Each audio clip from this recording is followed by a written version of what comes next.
When my husband took his mistress's hand and walked up to the stage at the company party, I laughed and called my mom, withdraw all the investments. And that was how I drove my husband's company to the brink of bankruptcy. Hello everyone. Thank you for being here with me today. Before I begin my story, I'd love to know which city you're joining us from. Please feel free to share in the comments. Now, let me take you into this story. The crystal chandeliers of the grand ballroom at the plaza were vibrating.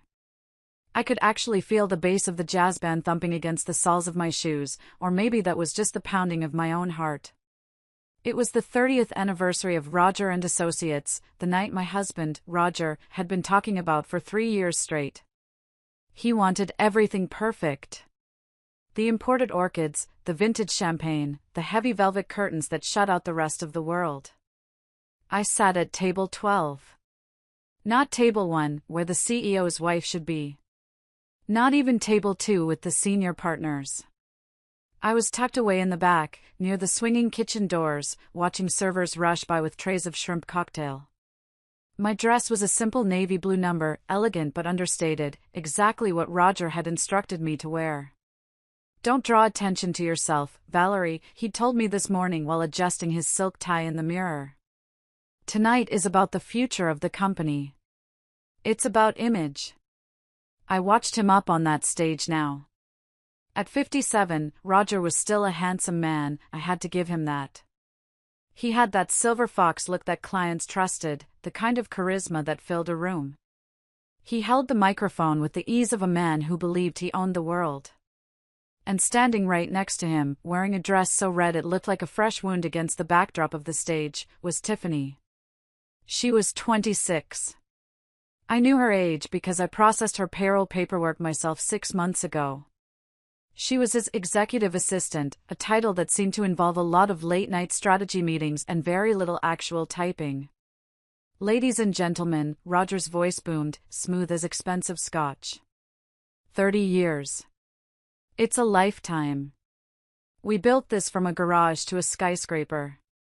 But a company like ours can't survive on nostalgia. He paused for dramatic effect. The room went silent. 500 guests, investors, competitors, employees, leaned in.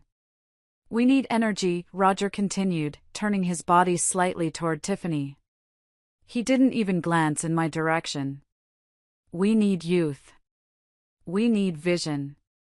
And that is why, tonight, I am not just celebrating our past. I am introducing our future. He reached out and took Tiffany's hand. Not a professional handshake. He interlaced his fingers with hers. She beamed, lifting her chin, the diamond necklace around her throat catching the stage lights. It blinded me for a second. I am proud to announce Tiffany Miller as our new Vice President of Creative Development, Roger announced, his voice swelling with pride. And, on a personal note, she is the muse who has given me a new lease on life. Sometimes, to grow, you have to shed the dead weight of the past to make room for something vibrant. Dead weight. The murmur that went through the crowd was like a physical wave. People shifted in their seats. Eyes darted around the room, searching for me. They knew. Everyone knew. He was publicly discarding me, his wife of 32 years, like an old piece of furniture that didn't match the new decor. I didn't gasp. I didn't cry. I didn't throw my drink. Instead, I felt a strange, cold clarity wash over me. It was the feeling of a heavy burden finally being lifted. I looked at Roger, smug and glowing up there, thinking he was untouchable. He thought he was the king of the jungle. He had forgotten who built the jungle. I reached into my clutch purse. My hand didn't shake. I bypassed the tissues I had packed, expecting to be emotional about his success. I bypassed the lipstick. I pulled out my phone. The screen was bright in the dim corner of the ballroom. I scrolled past Roger, mobile. I scrolled past home. I stopped at the contact labeled the Iron Lady. I hit call. It rang once. Twice. Valerie? My mother's voice was sharp, clear, and awake, despite it being past 10 o'clock. She was expecting this call. We had discussed the possibility, the what-if scenario, but she had hoped we'd never have to use it. I kept my eyes fixed on the stage. Roger was now leaning in to whisper something in Tiffany's ear, and she let out a laugh that sounded like tinkling glass. He looked so proud. So secure in his power. "Mom," I said, my voice steady, cutting through the noise of the applause surrounding me. "He did it.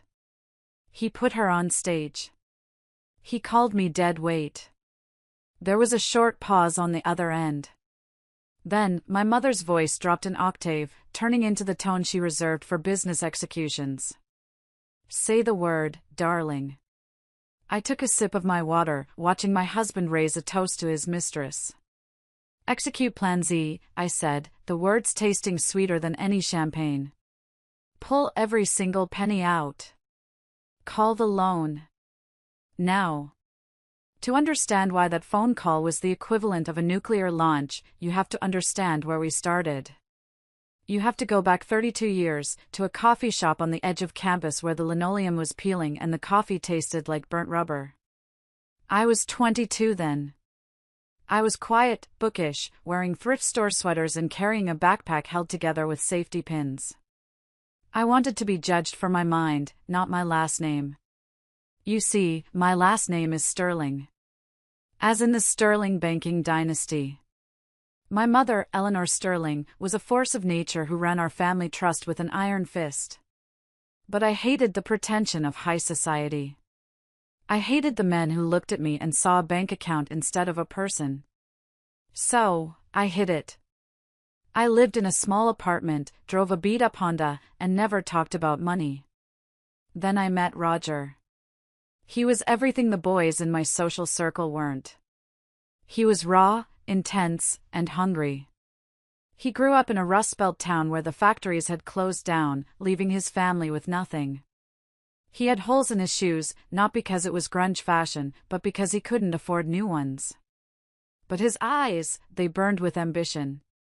"I'm going to build something, Val," he told me on our third date, sharing a single order of fries because that's all we could afford. "I'm going to build an empire so big that no one can ever look down on me again." I fell in love with that drive. I fell in love with his potential. I saw a diamond in the rough, a man who just needed a chance. I thought if I loved him enough, if I supported him enough, I could heal the chip on his shoulder. I never told him about the Sterling fortune. Not then. I was terrified that if he knew, his pride would be wounded, or worse, he'd look at me differently. I wanted to be his partner, not his benefactor. The proposal happened 2 years later. It wasn't at the plaza. It was in a park, under a willow tree. He was shaking. He pulled out a ring box, and inside was a tiny, thin gold band with a chip of a diamond so small you had to squint to see it. "It's not much," he stammered, looking at his shoes. I picked up extra shifts at the warehouse. It took me 6 months. "But I promise, Val, one day, I'll replace this with a rock so big it'll weigh your hand down. I promise you the world." My heart melted. It wasn't the ring that mattered, it was the sacrifice. It was the 6 months of sweating in a warehouse for me. "I love it," I whispered, letting him slide it onto my finger. "I don't need the world, Roger. I just need you." I truly believed that. I believed we were a team. I believed that his ambition was for us, for our future family. I didn't realize then that ambition, when unchecked, is a parasite. It eats everything around it to feed itself. We got married at the courthouse. My mother didn't attend. She disapproved. She had met Roger once, looked him up and down with her piercing blue eyes, and told me later, "He has a starving wolf inside him, Valerie. And wolves don't make pets. They eat until there's nothing left." "You're wrong, Mom," I had defended him, my face hot with indignation. "He's hard-working. He loves me." "He loves that you make him feel safe," she countered. But what happens when he doesn't need safety anymore? What happens when he wants power? I cut off contact with my mother for 6 months after that. I was so sure she was just being a snob. I threw myself into being the perfect wife for Roger. I worked 2 jobs, one as a librarian, one as a tutor, to pay our rent so he could focus on his big ideas. I cooked, I cleaned, I ironed his one good suit every single morning so he could go out and pitch his business plans to investors. And every night, he'd come home defeated. "They don't get it, Val," he'd rage, pacing our tiny living room. "They see a nobody from nowhere. They won't give me a dime. The banks, the VCs, they all slam the door in my face. I need capital. I just need a start." I watched him crumble. The light in his eyes was turning into bitterness. He was starting to hate the world, and I was afraid that hatred would eventually turn on me. I knew I had the power to fix it. I held the key to the kingdom he wanted so badly. I struggled with the decision for weeks. Revealing my secret meant changing the dynamic of our marriage forever. But seeing him cry at the kitchen table over a rejection letter broke me. I made the choice that would seal my fate. I decided to call my mother. The meeting took place in a neutral location, a private conference room in a downtown law firm. I had brokered a truce between Roger and my mother, but the tension in the air was thick enough to choke on. Roger was sweating.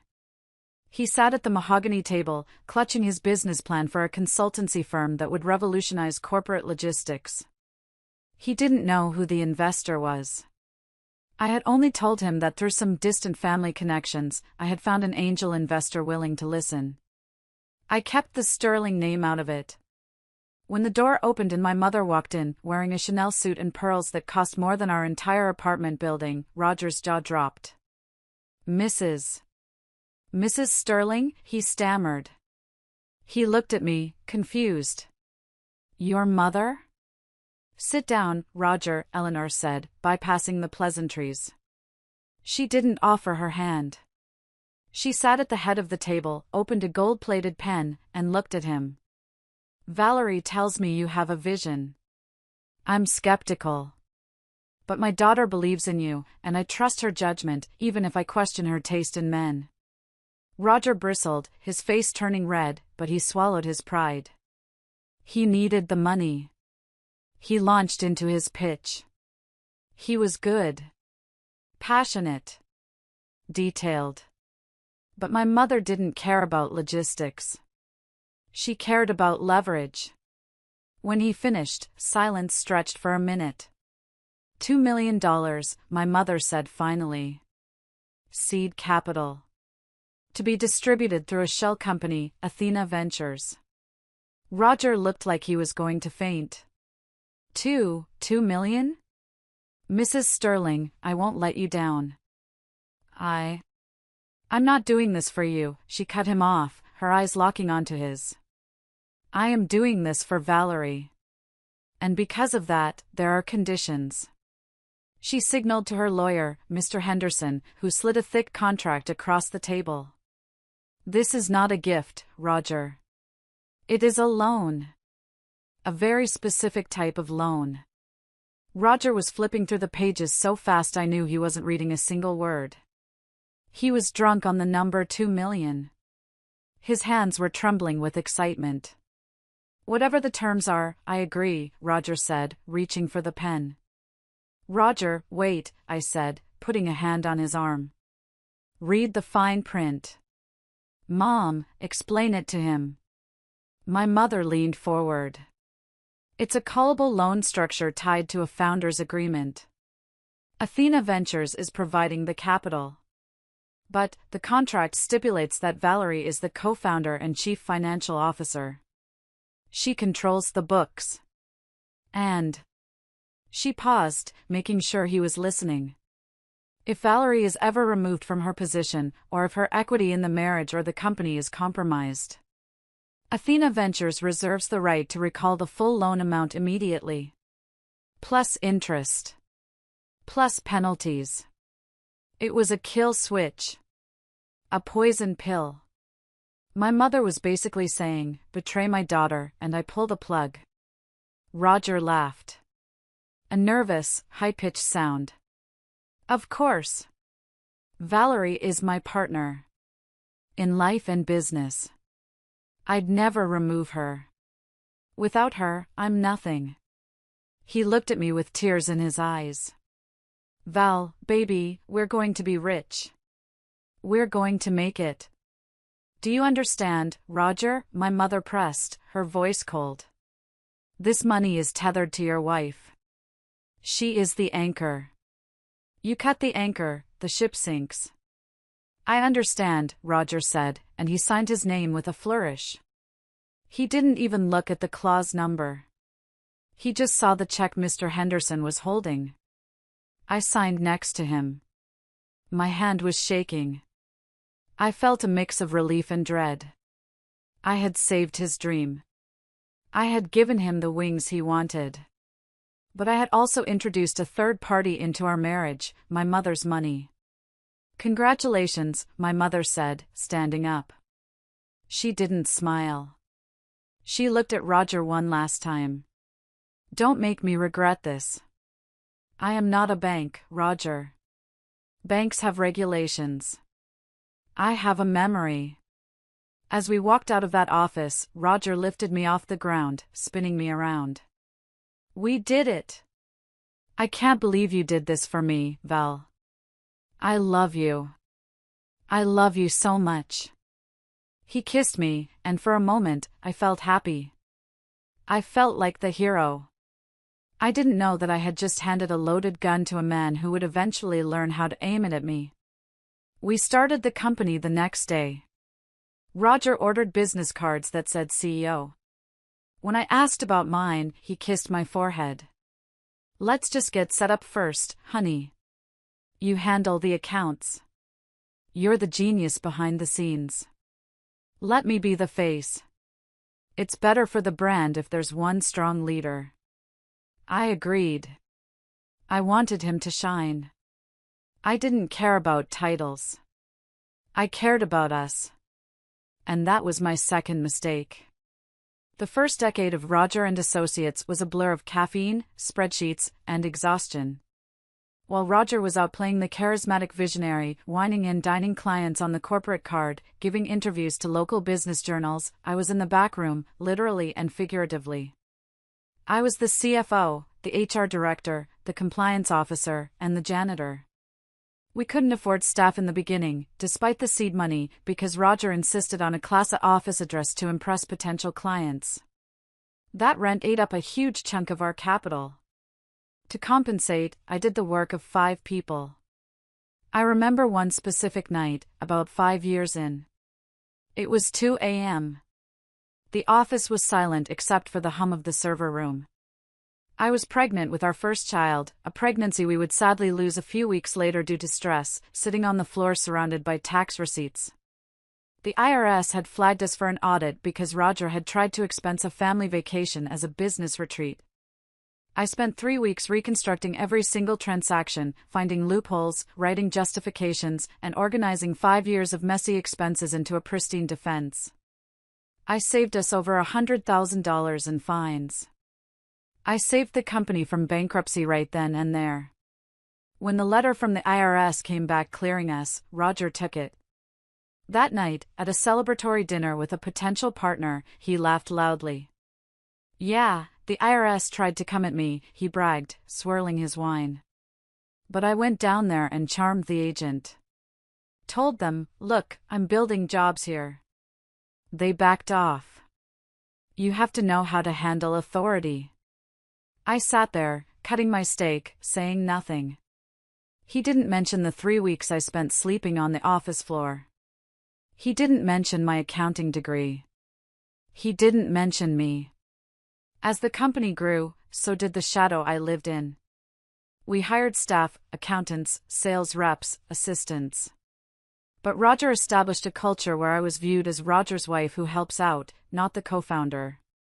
It's better optics, Val, he told me when I asked for my name on the website's leadership page. Investors get nervous about husband and wife teams. They think it's unprofessional. They worry about divorce ruining the company. Let's just keep you as a consultant on paper. But I'm not a consultant, Roger. I control the finances, I argued. And you're brilliant at it, he soothed, massaging my shoulders. Everyone knows you're the boss at home. Let me have this, Val. I need the respect. He always made it about his fragile ego. And because I loved him, and because I remembered the boy with holes in his shoes, I relented. I became the ghost. I managed the Athena Ventures relationship, sending quarterly reports to my mother. She would call me after reading them. Profits are up, but his personal spending is trending high, Valerie, she'd warn. Why is the entertainment budget triple what it was last year? He's landing big whales, Mom. You have to spend money to make money, I defended him, covering his tracks. He's spending money to feed his vanity, she corrected. Keep a close eye on the miscellaneous category. I ignored her warnings. I was too busy managing the expansion. We opened offices in Chicago and Miami. We moved into a mansion in the suburbs. We bought the luxury cars. To the outside world, Roger was the self-made titan of industry. I was just the lucky woman he came home to. But the dynamic at home was shifting. The gratitude he used to show was replaced by entitlement. He stopped asking "What do you think?" and started saying "Handle this." I wasn't his partner anymore. I was his fixer. And then, the family started coming out of the woodwork. Roger's success acted like a beacon for every relative who had ignored him when he was poor. Suddenly, they were at our dinner table every weekend. And that's when the real isolation began. They didn't just want his money, they wanted to prove that he was the genius and I was the leech. I remember the first time I felt truly invisible. It was at a company picnic. An employee, a young analyst, came up to me. "Excuse me, ma'am," he said politely. "Could you tell me where the restroom is? You're with the catering staff, right?" I looked down at my simple dress, then over at Roger, who was holding court in an Italian suit. He heard the comment. He saw the analyst mistake his co-founder for the help. Roger didn't correct him. He just laughed. "She's the boss of the kitchen, that's for sure. Restrooms are down the hall, kid." I smiled, gave the directions, and walked away. But inside, a piece of my love for him quietly withered and died. I wasn't just invisible to the world, I was becoming invisible to him. And invisibility is a dangerous thing, because when people can't see you, they assume you can't see them. They assume you aren't watching. But I was watching. I saw everything. If Roger was the king of his delusions, his sister Brenda was the court jester who whispered poison in his ear. Brenda had ignored Roger for years when we were struggling. She wouldn't even loan him $50 to fix a flat tire back in 1995. But now that Roger was featured in Business Weekly, Brenda was suddenly the doting big sister. She and her husband, Dave, and their 2 spoiled sons became fixtures in my house. They treated my home like a hotel and me like the concierge. But the worst part wasn't the mess, it was the constant, dripping criticism disguised as family talk. It culminated on Thanksgiving, 2 years ago. I had spent 3 days prepping. I brined the turkey, I made the cranberry sauce from scratch, I polished the silver. I wanted everything perfect because Roger had been distant lately, and I thought a nice family holiday would bring us back together. We sat down to dinner. The table was groaning under the weight of the food. Brenda took a sip of the wine I had poured, a vintage Pinot Noir that cost a fortune. "A bit acidic, isn't it?" she said, wrinkling her nose. "Roger, you really need to hire a sommelier for these things. You have the money now. Why are you still letting Valerie pick the wine?" Roger didn't look up from his turkey. "It's fine, Brenda. It's just that." Brenda gestured around the room with her fork. "You're a CEO now, Rog. You're a public figure. Image is everything. And frankly, she turned her gaze on me, looking me up and down. I was wearing an apron over my dress, my hair slightly frizzy from the steam of the kitchen. Valerie looks tired. Worn out. It reflects poorly on the brand. My hand tightened on my fork. I look tired because I cooked this entire meal for 12 people, Brenda. While you watched football. See? Brenda laughed, looking at Roger. So defensive. I'm just saying, Roger, look at the wives of the other executives. They're polished. They go to the gym. They get work done. Valerie looks like she's still stuck in the library. Have you thought about maybe getting her a stylist? Or a membership to a medical spa? The table went silent. Even her kids stopped chewing.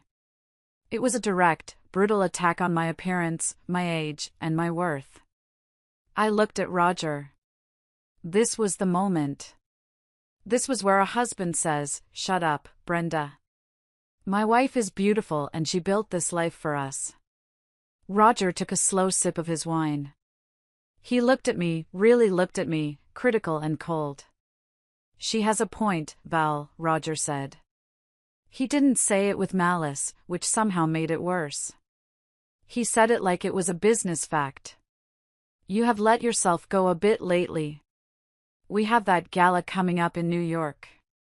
Maybe you should talk to Brenda. Get some tips. We need to look the part." The air left the room. My heart hammered against my ribs. My own husband had just validated his sister's cruelty in front of his entire family. "I handle the company's finances, Roger," I said, my voice trembling slightly. "I manage the investments. I don't have time to spend 4 hours a day at a spa." "And maybe that's the problem," Brenda interjected, smiling like a shark. "Maybe you should step back from the business, Valerie. Roger was saying just the other day that he needs real professionals now. Not family help. You could retire. Enjoy the money. Let Roger handle the heavy lifting." "Roger said that?" I looked at him. Roger wiped his mouth with a napkin. "We're scaling up, Val. It's getting complicated. We need a CFO with public market experience. I was going to talk to you about it. It might be time for you to transition to a more domestic role. You'd be happier. Less stress. Transition. Domestic role." He wasn't just insulting my looks, he was planning to push me out of the company I built. He wanted to send me out to pasture so he could hoard all the glory. "I see," I said quietly. I stood up. "I think I've lost my appetite." "Oh, don't be dramatic, Valerie," Brenda called out as I walked toward the kitchen. "We're just trying to help you level up." I stood in the kitchen, staring at the pile of dirty dishes. I realized then that I was entirely alone in this house. These people were parasites. And my husband, the host, was feeding them pieces of me. That night, Roger didn't apologize. He slept in the guest room because my mood was ruining his vibe. That Thanksgiving was the turning point. It was when the sadness turned into something harder. Something calcified. I stopped trying to impress them. I stopped trying to be the perfect wife. I started watching. I started listening. And I started waiting for the other shoe to drop. I didn't have to wait long. 6 months later, the other shoe walked in wearing 6-inch stilettos and a dress that cost more than my first car. Tiffany didn't walk, she prowled. I first met her when Roger hired a new batch of administrative staff. He told me he needed a personal executive assistant to handle his increasingly complex schedule. Someone young, energetic, he had said. Someone who understands the digital age. Tiffany was certainly young. 25 at the time, fresh out of a mediocre college with a degree in marketing that she barely used. But she had other qualifications that Roger evidently found indispensable. She had wide, admiring eyes. She had a laugh that made men feel witty. And she had an uncanny ability to stroke Roger's ego until it purred. I came into the office about 3 weeks after she started to drop off some tax documents. The atmosphere in the executive suite had changed. Usually, it was quiet, serious. Now, there was pop music playing softly. Tiffany was sitting at the desk outside Roger's office, a desk that used to be manned by Mrs. Higgins, a 60-year-old grandmother who was efficient and professional. Mrs. Higgins had been retired early, I later found out. "Can I help you?" Tiffany asked, not looking up from her phone. She was popping gum. "I'm Valerie." "Roger's wife," I said, keeping my tone polite. "I need to leave these for him." Her head snapped up. Her eyes scanned me, cataloging my shoes, sensible flats, my bag, last season, and my lack of makeup. A smirk played on her lips. It wasn't a smile of welcome, it was the smile of a predator spotting a wounded gazelle. "Oh. Mrs. Sterling. I mean, Mrs. Roger." "Right." She giggled. "Roger is in a conference. He said no interruptions. Especially, family stuff. He's super stressed." "This isn't family stuff. It's the quarterly tax filings. Unless he wants the IRS to shut us down, he needs to sign these," I said, moving to pass her. She stood up, blocking my path. She was wearing a tight pencil skirt and a blouse unbuttoned one notch too low for a corporate environment. "I'll take them," she said, reaching out with a manicured hand. "I handle all of Roger's urgent papers now. He trusts me with everything." The emphasis on everything was subtle, but it was there. "I'm the CFO, Tiffany," I reminded her, though my title was unofficial. "I need to explain the deductions to him." "Roger says you worry too much about the pennies," she said, leaning in, her voice dropping to a conspiratorial whisper. "He told me, Tiffany, Valerie is stuck in the small picture. I need someone who sees the big picture. I'm helping him rebrand. Make him look like the billionaire he's going to be." My stomach churned. She was quoting him. Those were his words. Stuck in the small picture. Just then, the door to Roger's office opened. Roger walked out, looking fresher than he had in years. He was wearing a new suit, slimmer cut. He saw me and his smile faltered for a fraction of a second before he masked it with annoyance. "Val? What are you doing here? I thought you were at the garden club." "I don't belong to a garden club, Roger. I'm here for the taxes." I held up the folder. Right. "Just give them to Tiffany," he waved his hand dismissively. Then he turned to Tiffany, his entire demeanor changing. His voice softened, became playful. "Tiff, did you book that reservation for the lunch meeting? The sushi place? The one with the private tatami rooms?" "Yes, sir," she beamed at him. "And I ordered that special sake you like." "You're a lifesaver," Roger said. He touched her shoulder. It was a lingering touch.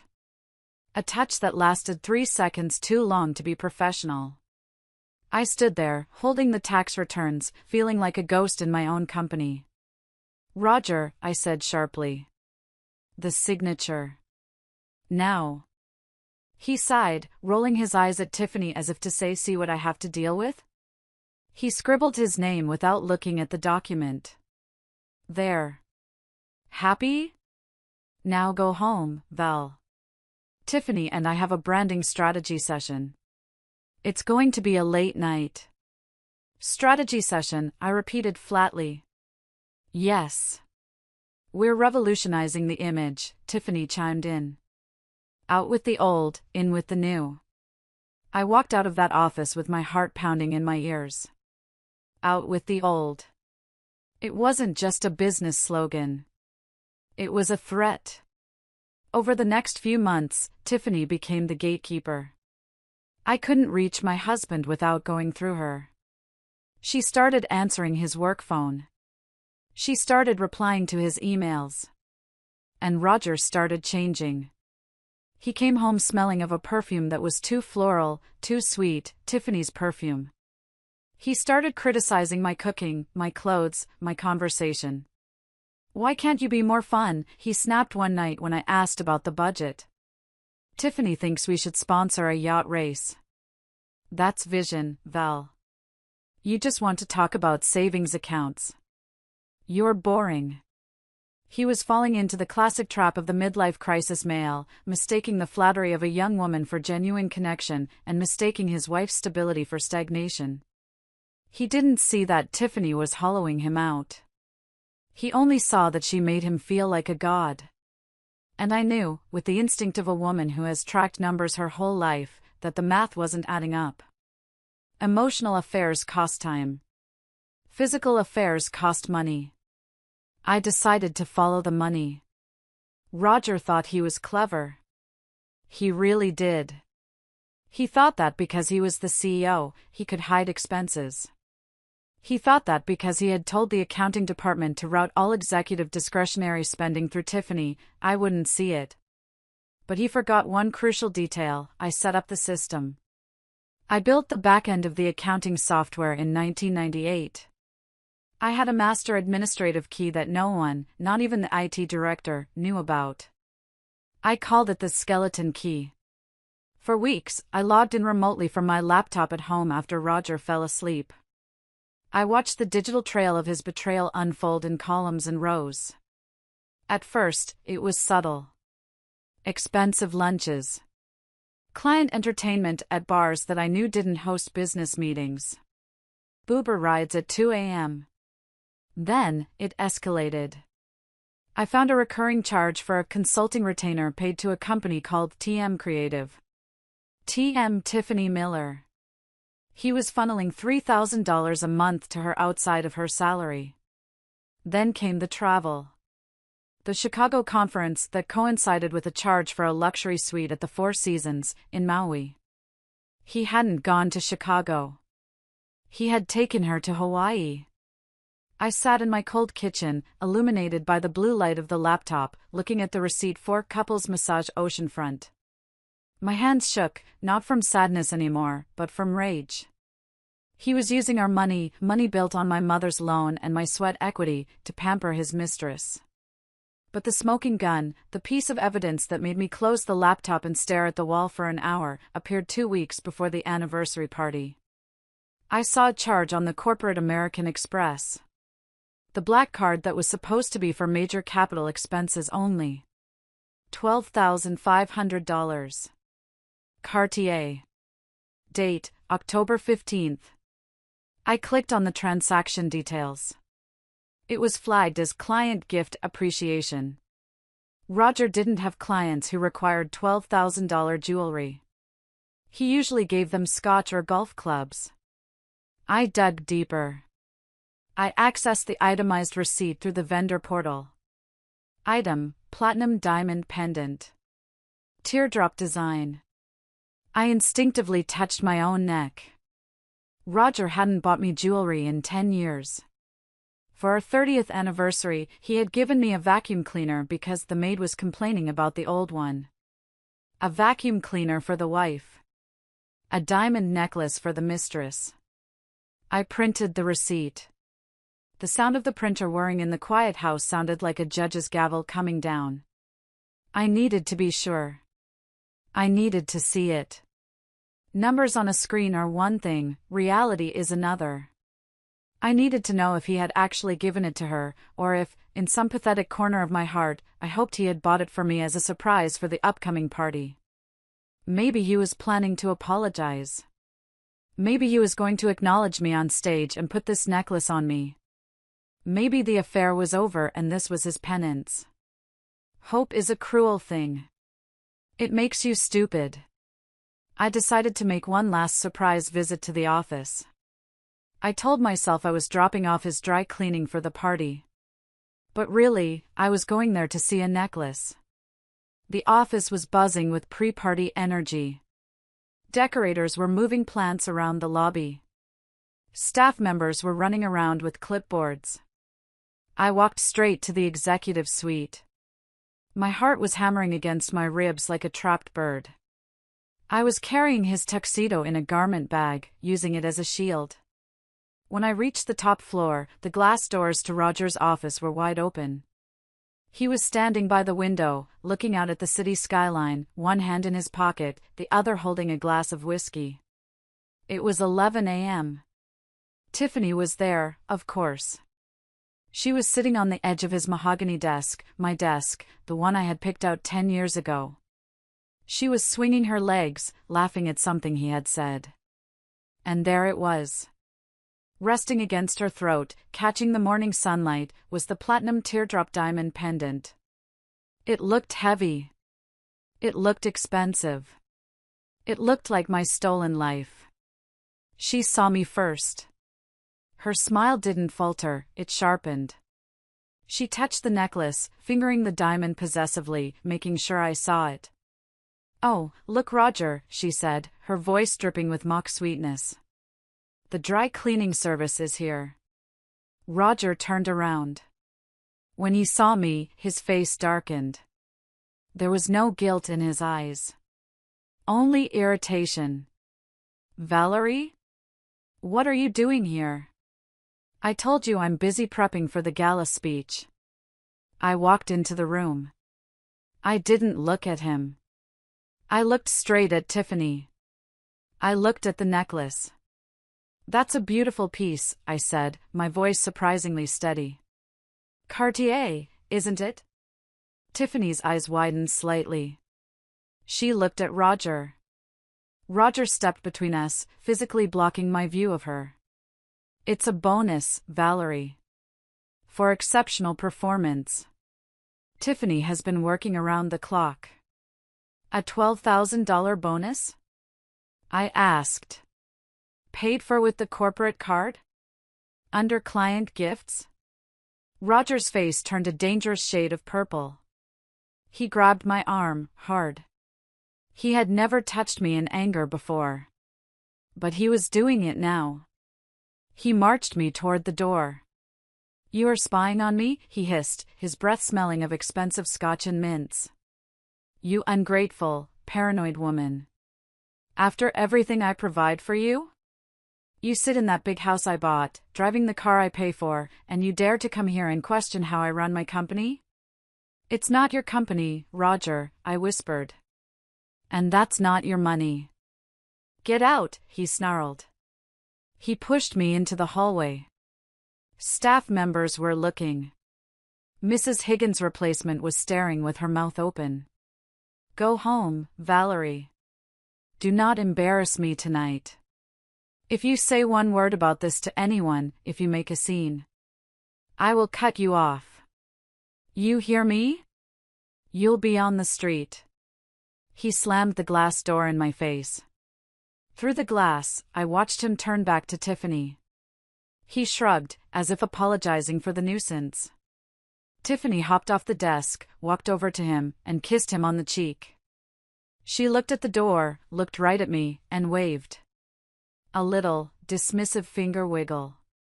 "Bye-bye, wifey." I stood there in the hallway, holding his tuxedo. I felt cold. I felt numb. But then, the numbness cracked. And underneath it, I found something I hadn't felt in 32 years. I didn't feel like the girl who hid her wealth to protect a boy's ego. I didn't feel like the invisible CFO. I didn't feel like the victim. I looked at the glass door, at the man preening in the reflection, and the woman wearing my money around her neck. He wants to cut me off? I thought. He wants to talk about who owns what? I walked to the elevator. I pressed the button for the lobby. I took out my phone and checked the time. I had 6 hours until the party. 6 hours to prepare. I wasn't going to cry. I was going to call my mother. And for the first time in my life, I was going to let Eleanor Sterling be exactly who she was, a shark. Roger wanted a show tonight? He wanted to introduce the future? Fine. I would give him a finale he would never forget. After leaving Roger's office, I didn't go straight home. I couldn't. The house was too big, too quiet, and filled with too many ghosts of the life I thought I was living. Instead, I drove. I drove aimlessly for hours, letting the rhythm of the highway numb the shock that was vibrating in my bones.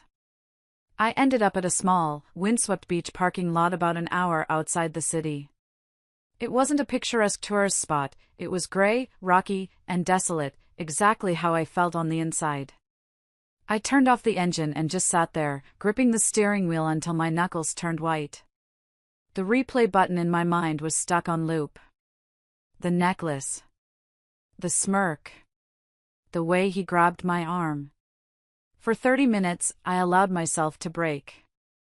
I cried, but it wasn't the pretty, cinematic crying you see in movies. It was ugly, guttural sobbing that shook my entire body.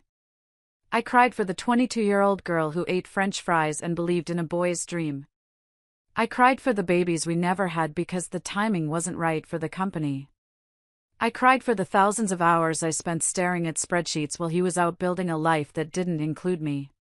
The sun began to set, casting long, jagged shadows across the dashboard. I looked at my reflection in the rearview mirror. What I saw terrified me. I saw a woman who looked defeated. I saw the wrinkles around my eyes, not laugh lines, but worry lines. I saw gray roots that I hadn't had time to color because I was too busy auditing the Q3 reports. "You're old," a voice in my head whispered. "He's right. You're dead weight. Who starts over at 55? Who wants you now?" That voice was seductive. It told me to just go home, apologize to Roger for spying, and accept my place. Maybe if I was quieter, maybe if I lost 10 pounds, maybe if I looked the other way, he wouldn't leave me. Maybe I could settle for being the wife in the background, just to keep the roof over my head. It was the voice of fear. It was the voice of the Valerie who had spent 3 decades making herself smaller so Roger could feel big. But then, the light shifted. The setting sun hit the mirror at a different angle, and for a split second, the reflection changed.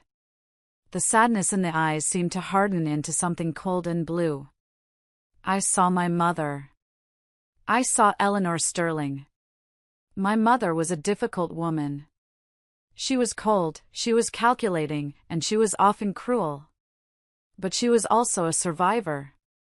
She was a woman who took over a male-dominated banking trust in the 1970s and made men twice her size tremble.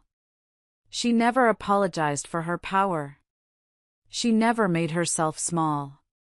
"Wolves don't make pets, Valerie," her voice echoed in my memory. I wiped my face with the back of my hand. The tears stopped. I realized something profound in that cold car. Roger didn't leave me because I was old. He didn't betray me because I was boring. He betrayed me because I had allowed him to think he was the source of our power. I had handed him the keys to the kingdom and stood back while he locked me out. But he forgot who owned the castle. He thought I was weak because I was kind. He mistook my silence for stupidity. He thought that because I loved him, I wouldn't fight back. A strange, icy calm settled over me. It started in my chest and spread to my fingertips. The shaking stopped. I wasn't just Valerie, the scorned wife. I was Valerie Sterling. I was the woman who beat the IRS audit. I was the woman who managed millions of dollars of capital flows while he was playing golf. I pulled down the visor and looked at myself one last time. "You are not done," I said aloud to the empty car. My voice sounded raspy, but firm. "You are just getting started." I put the car in reverse. I didn't drive home. I drove to the one place Roger was terrified of. I drove to the Sterling estate. My mother was waiting for me in her library. It was a room that smelled of old leather, mahogany, and money.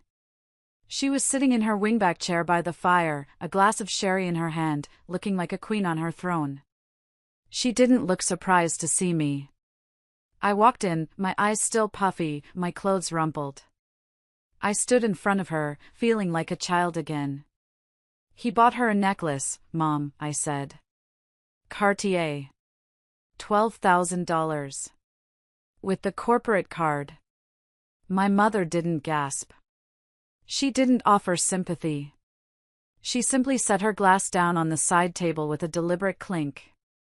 I know, she said calmly. I blinked. You know? She reached under the cushion of her chair and pulled out a manila folder. She tossed it onto the coffee table. I've known about Tiffany for 6 months. I've known about the necklace since the charge hit the pending file 3 days ago. I also know about the apartment he leased in the city and the offshore account he's trying to set up in the Caymans to hide assets before he files for divorce. I stared at the folder. Why didn't you tell me? Because you weren't ready, she said, her eyes piercing mine. If I had told you 6 months ago, you would have confronted him, he would have lied, and you would have believed him. You needed to see it.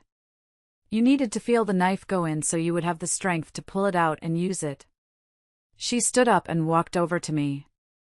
For the first time in years, she touched my face. Her hand was cool and dry. Are you done being a victim, Valerie? I looked at the folder, then at her. I want to destroy him, Mom. I don't just want a divorce. I want him to feel what I felt today. I want him to lose everything. My mother smiled. It wasn't a warm smile. It was a shark smile. Good. Then stop crying and sit down. We have work to do. We spent the next 3 hours in what I can only describe as a war room session. My mother summoned her personal attorney, Mr. Henderson, who arrived within 20 minutes carrying a briefcase that looked like a weapon. Here is the situation, Mr. Henderson explained, spreading documents out on the antique desk. The loan from Athena Ventures, the $2 million plus accrued interest over 30 years, is technically a demand note. But the real weapon is the change of control and key person clauses we embedded in the founding documents. He pointed to a paragraph on page 42 of the contract Roger had signed without reading decades ago. Clause 4.2, if Valerie Sterling is removed from her executive capacity, or if her marital interest in the entity is threatened by divorce proceedings initiated by the co-founder, Athena Ventures deems this a material breach of risk. The lender reserves the right to recall the entire principal, plus a penalty of 15% compound interest calculated retroactively. Retroactively? I asked, my eyes widening. From day one, Mr. Henderson smirked. If we trigger this clause, Roger doesn't just owe $2 million. With the compound interest over 30 years, the debt load is approximately $15 million. The company doesn't have that in cash. They are leveraged to the hilt for this expansion. He's insolvent, I whispered. If we call the loan, he's bankrupt instantly. Precisely, my mother said. But we don't just want him bankrupt. We want him humiliated. We want him to lose his reputation, his credit, and his precious image in front of the very people he's trying to impress. She poured me a glass of sherry. The party is tonight, she said. He expects you to stay home, cowed and broken. Or he expects you to show up and make a messy emotional scene that makes you look crazy and him look like the long-suffering husband. He told me to stay home, I said. He said if I make a scene, he'll cut me off. Let him think that, she advised. Go to the party. Be the ghost he thinks you are. Let him climb as high as he can on that stage. Let him think he's won. And then... She handed me a burner phone, a simple flip phone. This is the detonator, she said. When he reaches the peak of his arrogance, you call me on this. I have the bankers on standby. I have the legal notices drafted. One word from you, and we shut off the oxygen.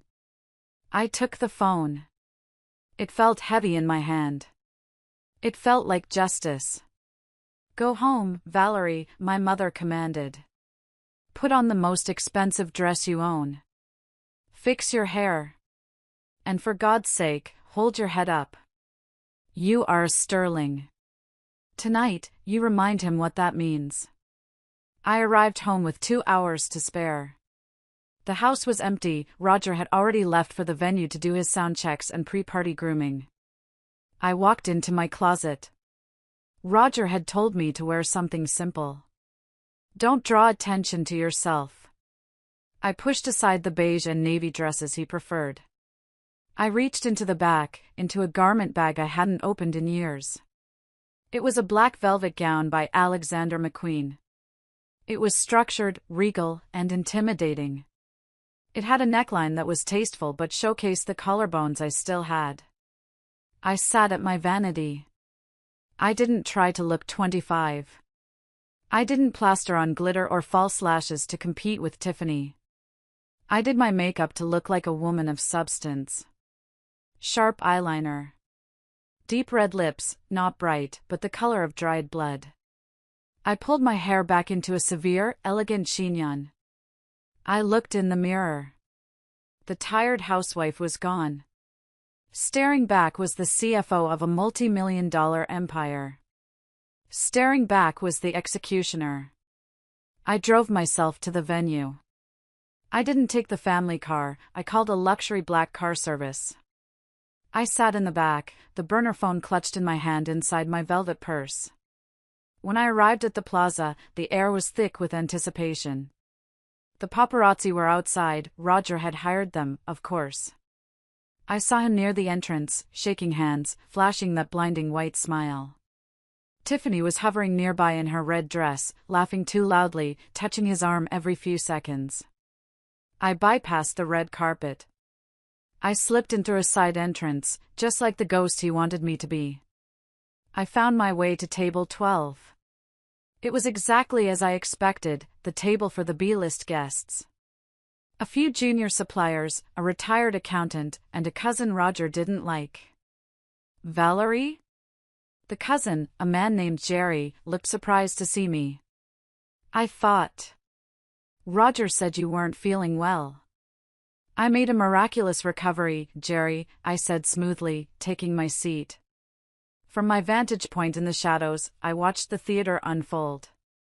I saw Brenda working the room, telling anyone who would listen that she was the strategic advisor to her brother. I saw the bankers, men I had negotiated with for years, clapping Roger on the back, oblivious to the fact that their loans were about to turn into dust. Roger finally spotted me. His eyes narrowed. He excused himself from a conversation with a senator and walked over to my table. He didn't sit. He loomed over me. I thought I told you to stay home, he hissed, his smile fixed on his face for the benefit of the room, but his eyes dead. I didn't want to miss your big night, Roger, I said, taking a sip of water. Besides, you told me to be supportive. He scanned my dress. He seemed annoyed that I looked good. Annoyed that I wasn't cowering. Fine. Just stay here. Don't talk to the press. And don't go near Tiffany. If you ruin this, Valerie, I swear to God. Go, Roger, I interrupted him, my voice calm. Your public awaits. He hesitated. For a second, a flicker of unease crossed his face. He sensed something was different. The old Valerie would have been begging for reassurance. The new Valerie was looking at him like he was a bug under a microscope. But his arrogance won out. He adjusted his cufflinks, gave a curt nod, and walked away. Showtime, I whispered to myself. I watched him walk back to Tiffany. He whispered something to her, and she glanced at me with a triumphant smirk. She thought she had won. She thought I was sitting there in defeat, watching her take my life. She had no idea she was standing in the middle of a target zone. The ballroom filled up. 500 people. The smell of expensive perfume mixed with the scent of roasted lamb and ambition. I sat there, isolated in the noise. It's a strange feeling, being surrounded by a crowd but being completely alone. People I had known for decades, employees whose baby showers I had planned, wives of partners I had gone to lunch with, walked past my table. Some pretended not to see me. Others gave me pitying looks, the kind you give a terminally ill patient, before quickly looking away. They knew. The rumor mill had been churning. Roger is leaving her. The new girl is the VP. Valerie is out. Brenda, Roger's sister, made a point of stopping by. She was wearing a sequin dress that was too tight and holding a martini that was clearly her third. "Well, look who showed up," she slurred slightly, leaning on the back of my chair. "You've got nerve, Valerie." If my husband was parading his upgrade around, I'd have the decency to hide. "Hello, Brenda," I said, cutting into my salad. "Enjoying the free alcohol?"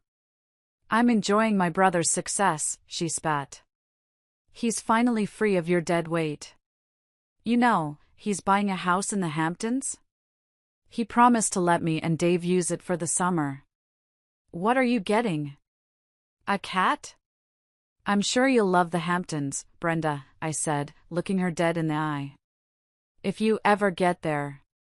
She huffed and walked away, muttering about me being bitter.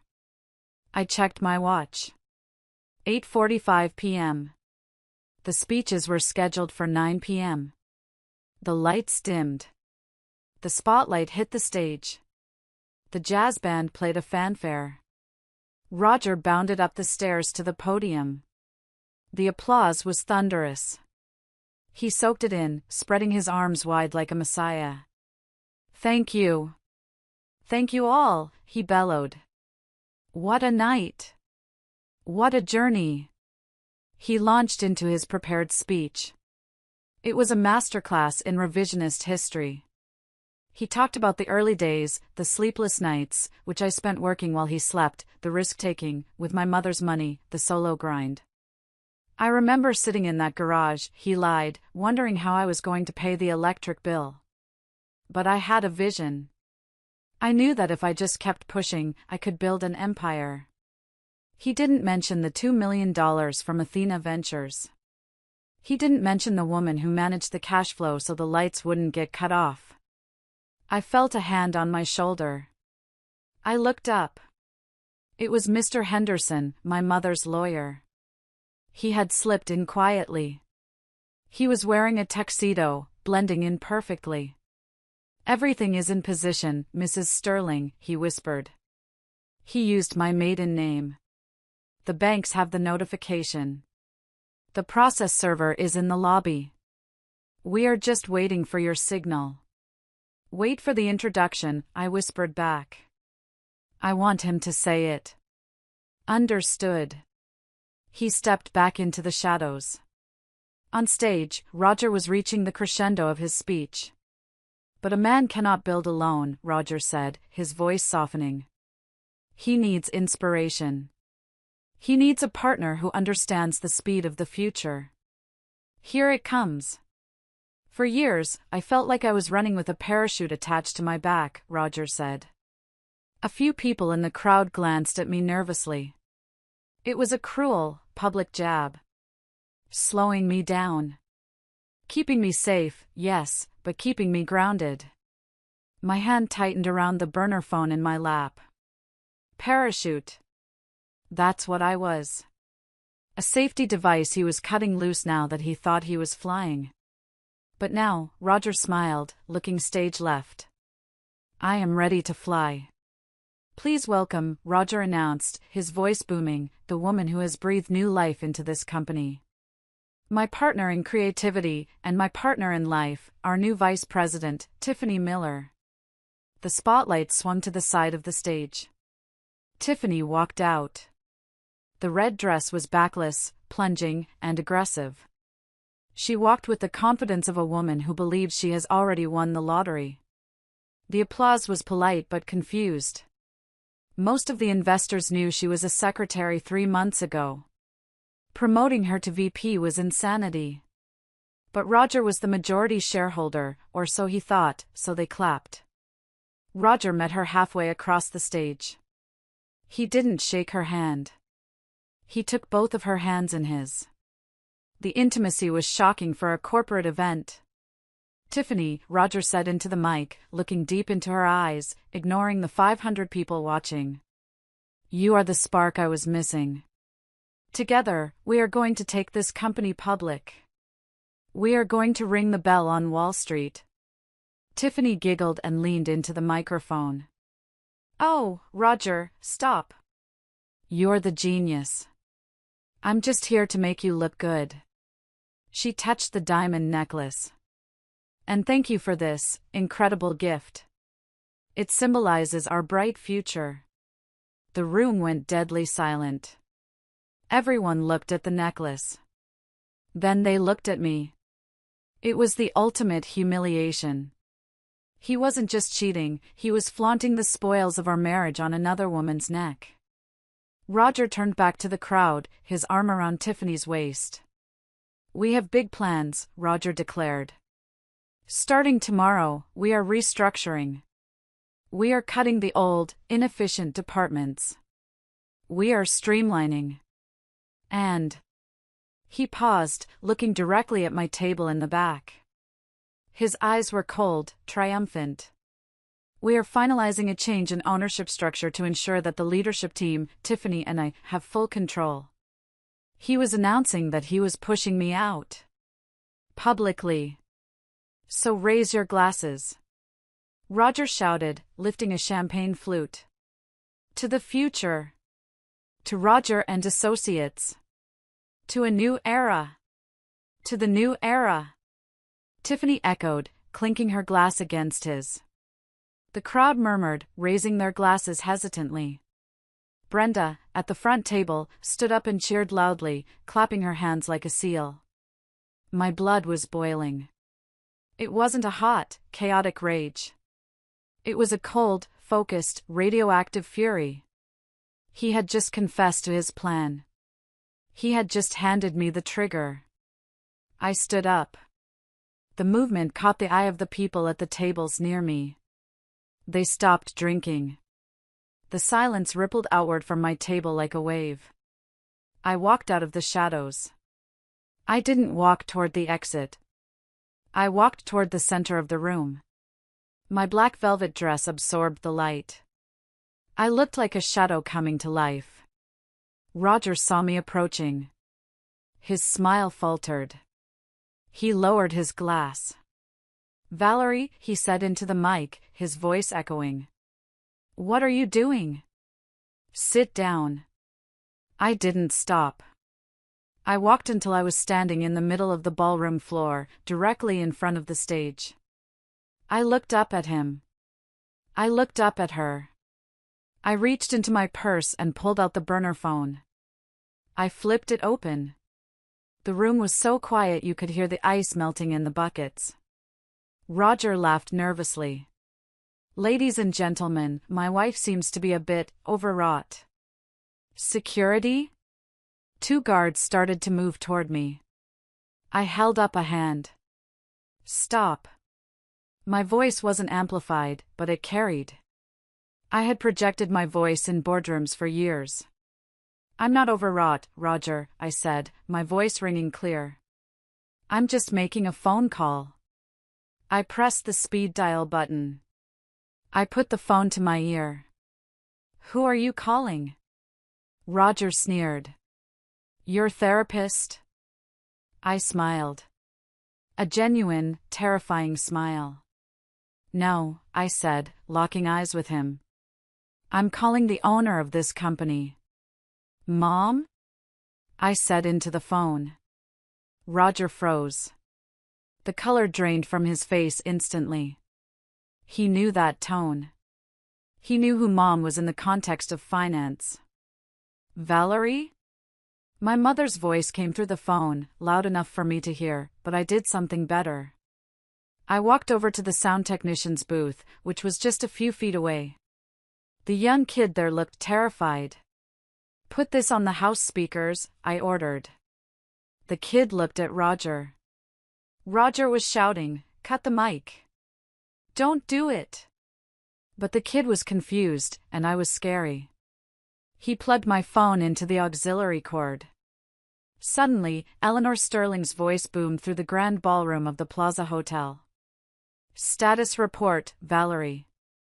The CEO has just publicly announced a restructuring that removes the co-founder, I said, looking at Roger. He has also admitted to misappropriating company funds for personal gifts. Code red. Understood, Eleanor's voice was like the voice of God. Execute Plan Z. I, Eleanor Sterling, acting as the primary principal of Athena Ventures, hereby declare the loan to Roger and Associates in default due to material breach of the founder's covenant. Roger dropped his champagne glass. It shattered on the stage, the sound echoing like a gunshot. We are recalling the full principal of $2 million, plus 30 years of compound interest and penalties, Eleanor continued. Total debt due immediately, $15,400,000. A collective gasp went through the room. The bankers at table 2 stood up, pulling out their phones. You can't do that. Roger screamed into his microphone, his voice cracking. That's illegal. We have a contract. I took the microphone from the stand near the sound booth. Actually, Roger, I said, addressing the room. We do have a contract. Clause 4.2. You signed it 32 years ago. You were too busy looking at the check to read the fine print. I turned to the crowd. For 30 years, I have been the CFO of this company. I have managed the books. I have covered the debts. I have kept the lights on while my husband played the visionary. I pointed at Tiffany. And that necklace? Purchased with company funds. That is embezzlement. Which triggers the moral turpitude clause in our bank covenants.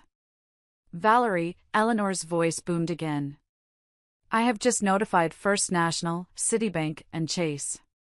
They are freezing the corporate accounts as we speak. The credit lines are revoked. Roger stared at his phone. It had started lighting up with notifications. Valerie, stop, he begged, abandoning the microphone and running to the edge of the stage. You're killing the company. We're going public tomorrow. There is no company, Roger, I said calmly. Athena Ventures owns the debt. The debt exceeds the assets. We are foreclosing. Right now. I looked at him, sweaty, panicked, a small man in a big suit. You wanted to shed the dead weight, Roger? Well, congratulations. You're lighter now. You have no debt, because you have no company. The silence that followed was heavy, electric, and absolutely delicious. CTA segment. The moment Roger's face crumbled, from the arrogant king of the world to a terrified man realizing he was standing on a trapdoor, was the single most satisfying second of my life. It was worth every tear, every late night, every insult. If you are listening to this and you have ever been underestimated, if you have ever been made to feel small by someone who stood on your shoulders to get tall, then you know exactly how I felt. If you're still here with me, please hit that like button and comment the number 1 below. Let me know that you are on my side. Let me know that you believe in justice served cold. Your support means the world to me, and it tells me I'm not alone in this journey. Comment 1 right now so I can see you. And now, watch what happens when the rats realize the ship is truly sinking. The chaos didn't happen slowly. It happened all at once. As soon as Eleanor said credit lines are revoked, the room erupted. It was like someone fired a starting pistol for a panic race. The bankers at table 2, the men who had been laughing with Roger 10 minutes ago, were already on their phones, shouting orders to their offices. Pull the term sheet. Now. Cancel the IPO roadshow. The financials are fraudulent. Get the legal team on the line. We need to secure our collateral before Sterling gets it. Roger stood on the edge of the stage, looking like a captain watching a tsunami hit his ship. He looked at me, pleading. Valerie, baby, please. Tell them it's a joke. Tell them it's a mistake. We can fix this. I'll fire Tiffany. I'll give you the VP title. Anything. It's too late, Roger, I said, my voice cold. You don't negotiate with the executioner after the guillotine has dropped. Suddenly, the lights in the ballroom flickered. Then the music system popped and died. The venue manager walked onto the stage, looking furious. Mr. Sterling, the manager asked loudly. We just tried to run the final payment for the event on the card on file. It was declined. Frozen by issuer. It's a mistake. Roger yelled. Try it again. We tried 3 cards, sir. All declined. Unless you have $50,000 in cash right now, we are shutting down the bar and the service. The humiliation was total. The guests, Roger's friends, began to flee. No one wanted to be associated with a fraud. They put down their drinks and hurried toward the exits, avoiding eye contact with him. Roger turned to Tiffany. He looked desperate. He needed an ally. Tiffany, call your father. Ask him to bridge us. Just for 24 hours. Tell him it's a misunderstanding. Tiffany was standing there, clutching her purse. Her face wasn't filled with love or concern. It was filled with calculation. She looked at Roger, sweating, screaming, broke, and then she looked at the crowd fleeing the room. She looked down at her phone, checking her own bank app, realizing that her company credit card was likely dead too. My father? Tiffany laughed. It was a harsh, ugly sound. My father thinks you're a creep, Roger. He only tolerated you because you were rich. Tiff, what are you saying? We're partners. The future. There is no future, she shrieked. You're bankrupt. You lied to me. You said you owned everything. I do. I mean, I did. It's just a technicality. A $15 million technicality? She stepped back, disgust written all over her face. Then, the unimaginable happened. Roger, in a fit of rage and panic, lunged toward me. He jumped off the stage. You bitch, he screamed, his face twisted into a mask of violence. You did this. You ruined me. He barely made it 3 steps. 2 large men in dark suits, my mother's private security, who had been stationed by the walls, intercepted him. They didn't tackle him, they just grabbed him by the arms and held him firm. Let me go. That's my wife. Not for long, I said, standing just out of his reach. I looked at him with pity. I didn't ruin you, Roger. You ruined yourself. I just turned on the lights.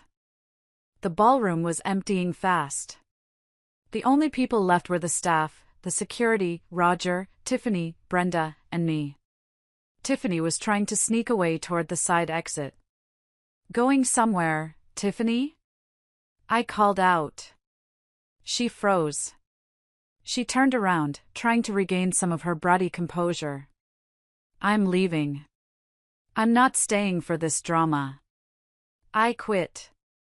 You can't quit, I said calmly. Because you're going to be named in the lawsuit for embezzlement. I didn't steal anything, she screeched. The necklace, I pointed. Property of Roger and Associates. Which is now effectively property of Athena Ventures. Hand it over. No. He gave it to me. She clutched the diamond. It was purchased with stolen funds, Mr. Henderson said, stepping forward. If you walk out that door with it, Miss Miller, we will have the police arrest you for grand larceny within the hour. The receipt is in the file. Tiffany looked at Roger. Do something. Tell them. Roger was slumped in a chair, head in his hands, guarded by the security men. He didn't even look up. He was broken. Tiffany looked at Mr. Henderson, then at the police officers who were just entering the lobby, summoned by the venue manager regarding the unpaid bill. With a scream of frustration, she reached behind her neck. She undid the clasp. She threw the Cartier necklace onto the floor. "Take it. I don't want your trash." She looked at Roger one last time. "You are a pathetic old man. I hope you rot." Then she turned to me. "And you're just a bitter old hag." "Maybe," I smiled. "But I'm a rich hag." "And you're unemployed." She stormed out, her red heels clicking on the marble, chasing after a young hedge fund manager I had seen leaving earlier. A rat always finds a new ship. Roger watched her go. The love of his life. His muse. Gone the second the money ran out. "She loved me," Roger whispered, more to himself than anyone else. "She said I was her soulmate." "She loved the lifestyle, Roger," I said, walking over to pick up the necklace. It felt cold and heavy. "She was an employee you paid with my money." "That's not love. That's a transaction." The room was almost quiet now, except for the sobbing coming from table 1. Brenda. My sister-in-law was sitting there, mascara running down her face. Her husband, Dave, looked like he was having a heart attack. I walked over to them. "Valerie," Brenda looked up, her voice trembling. "Valerie, this goes too far. You can't destroy the family. Think about the kids." "I am thinking about the family, Brenda," I said. "My family. The Sterling family." "But, the house," Brenda stammered. "Roger pays the mortgage on our house. He said it was a company perk for my consulting. Ah, yes. The consulting," I nodded. I reviewed those payments. $5,000 a month for strategic advice. Yet, I can't find a single email or report from you. That's called payroll fraud, Brenda. Brenda turned pale. We spent that money. We don't have it." "And the Range Rover?" I asked. "The one Roger leased for your son?" "He needs it for college." "It's a company car," I said. "Leased under Roger and Associates. Since the company is entering receivership, all assets are being seized. You can't take my son's car." Brenda shrieked. "I'm not taking it. The repo men are." I checked my watch. "Actually, they should be at your driveway right about now. I gave them the address an hour ago." Brenda stood up, knocking her chair over. "You monster! We're family. How can you be so cruel?" "Cruel?" I stepped closer, my voice dropping to a whisper. "Cruel is coming into my home for 10 years and eating my food while calling me useless. Cruel is telling my husband to trade me in for a younger model. Cruel is watching me drown and asking why I'm getting the water wet." I leaned in. "I'm not cruel, Brenda. I'm just balancing the books." "And you?" "You're in the red." Brenda looked at Roger, begging for help. But Roger was gone. He was staring at the floor, muttering. "Get out," I said. Before I asked the lawyers to look into Dave's contracting work for the office renovation. Dave grabbed Brenda's arm. "Let's go, Brenda. Shut up and let's go." They ran. They ran out of that ballroom like the scavengers they were, leaving their half-eaten desserts and their dignity behind. The weeks that followed were a blur of legal proceedings, but for the first time in my life, I wasn't stressed. I was in control. Roger and Associates was forced into Chapter 7 liquidation. Because the debt to Athena Ventures was secured and prioritized, we held all the cards. The beautiful glass office was emptied. The furniture was auctioned off. Roger tried to fight. He hired a cheap lawyer, since his accounts were frozen, to argue that the callable loan was unconscionable. But my mother had been thorough. Every document was notarized. Every breach was documented. The judge, a stern woman who seemed to take an instant dislike to Roger, ruled in our favor in record time. "Mr. Sterling," the judge said in the final hearing, "you signed a contract accepting capital with specific behavioral covenants. You violated those covenants by misappropriating funds for a paramour and attempting to disenfranchise the co-founder. The court finds for the plaintiff. Roger lost the company. He lost the house, which was cross-collateralized. He lost his car. But the final blow came from the IRS. Because I had handed over the skeleton key data to the authorities regarding the embezzlement and the fraudulent consulting fees to his family, Roger was facing criminal charges for tax evasion. I stood at the back of the courtroom when they led him away in handcuffs. He wasn't wearing an Italian suit. He was wearing a windbreaker and jeans that were too loose. He looked 20 years older. He saw me. He stopped. "Valerie," he croaked. "Why? We could have fixed it." "No, Roger," I said softly. "I was the one who fixed things. You were the one who broke them. I just stopped cleaning up your mess." He was led away. Athena Ventures bought the intellectual property and the client list of the old company for pennies on the dollar at the auction. We didn't keep the name Roger and Associates. We renamed it Phoenix Logistics. My mother appointed a new CEO, a brilliant woman I had hired years ago who Roger had ignored. And she appointed a new chairperson of the board. Me. 6 months later. I was sitting in a cafe in Paris, watching the rain hit the cobblestones. I wasn't there for business. I was there because I had always wanted to learn how to paint, and Roger had told me it was a waste of time. I took a sip of my cappuccino. My phone buzzed. It was a notification from the bank. The quarterly dividends from Phoenix Logistics had just hit my account. It was more money than I used to beg Roger for in a year. I wasn't lonely. That was the biggest surprise. I thought I would miss him. I thought the silence of my new apartment, a chic penthouse in the city, not the suburban mausoleum, would be deafening. But it was peaceful. I traveled. I went to the places Roger hated. I ate the food he called peasant food. I wore the clothes that made me feel powerful, not the ones that made me fade into the background. I started a foundation for women entrepreneurs, specifically for women who were silent partners in their husbands' businesses, teaching them how to protect their equity legally. I called it the safety net. One afternoon, while walking through a gallery in the Marais, I bumped into a man. He was older, with kind eyes and salt and pepper hair. He wasn't a CEO. He was a history professor. "I'm sorry," he said, picking up the sketchbook I had dropped. He looked at my drawing, a charcoal sketch of a wolf.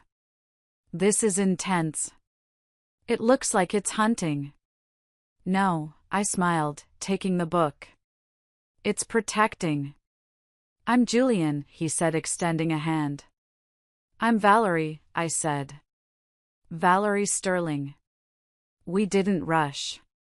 We got coffee. We talked about art, not stocks. He didn't know my net worth, and I didn't care about his ambition.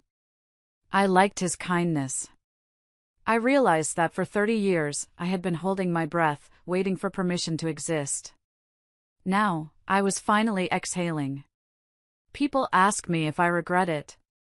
They ask if it was too harsh. If destroying his company, his reputation, and his family relationships was necessary.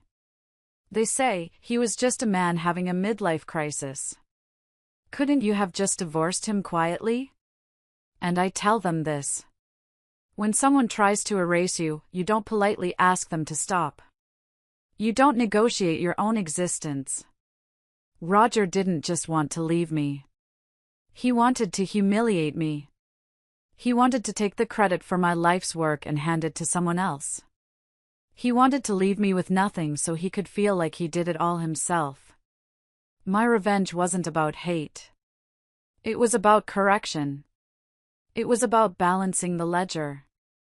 I visit my mother every Sunday. We drink sherry and play chess. She's frilier now, but her mind is still sharp. You played a good game, Valerie, she told me last week. I had a good teacher, I replied. If you are listening to this story, and you feel like you are invisible in your own life, if you feel like you are the dead weight keeping someone else safe, I want you to listen to me closely. Check the books. Know your worth. And never, ever give away your power to someone who doesn't respect the source. Sometimes, the person holding the knife thinks they are the hunter, but they forget who owns the forest. I'm Valerie Sterling. I was a ghost, then I was a victim, and now I am the owner. And let me tell you, the view from the head of the table is magnificent. Thank you for listening to my story.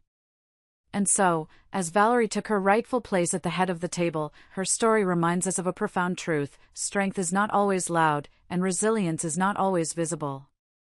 Sometimes, it lies quietly in the shadows, watching, waiting, until the moment comes to reclaim what was always yours.